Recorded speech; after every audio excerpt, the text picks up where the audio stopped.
Hi friends, welcome to our channel. இப்போ நம்ம சுவையான உருண்டை குழம்பு எப்படி செய்கிறதுன்னு பார்க்க போகிறோம். கடலப்பருப்பு 2 மணி நேரம் ஊற வச்சு நான் எடுத்துக்கிட்டேன். அது 3 காஞ்ச மிளகா, 4 பல் பூண்டு தோலோடு போட்டிருக்கேன், ஒரு துண்டு இஞ்சி போட்டிருக்கேன். இப்போ நம்ம எல்லாமே மிக்சியில் அரைச்சி எடுத்துகிட்டு வந்துடலாம். இந்த மாதிரி கொஞ்சம் மையவாக, ரொம்ப மையம் இல்லாமல் குறவரும் இல்லாமல் அரைச்சிக்கலாம். அது கூட ஒரு 3 பச்சை மிளகா, கொஞ்சம் வெங்காயம், உருண்டைக்கு தேவையான அளவு கொஞ்சம் உப்பு போட்டுக்கலாம். அப்புறம் ஒரு பாத்திரத்தில் எண்ணெய் ஊற்றிக்கலாம். எண்ணெய் ஊற்றிட்டு கொஞ்சம் கடுகு, சீரகம், சோம்பு போட்டுக்கலாம். அப்புறம் ஒரு 2 பல் பூண்டு போட்டுக்கிறேன்.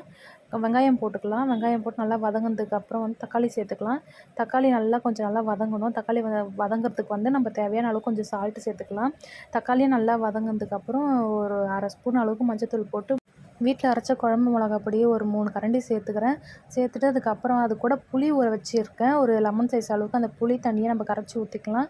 அப்புறம் தேங்காய் அரைச்சி வச்சுருக்கேன். தேங்காயையும் ஊற்றி நம்ம தேவையான தண்ணியை ஊற்றிட்டு நல்லா கொதிக்க விட்டுட்டு, நல்லா கொதித்து அந்த மிளகாத்தூள் வாசனைலாம் போனதுக்கப்புறம் நம்ம உருண்டையை சேர்த்துக்கலாம். ஒருத்தவங்க உருண்டையை வேக வச்சு போடுவாங்க. நான் அப்படியே சேர்த்துக்கிறேன்.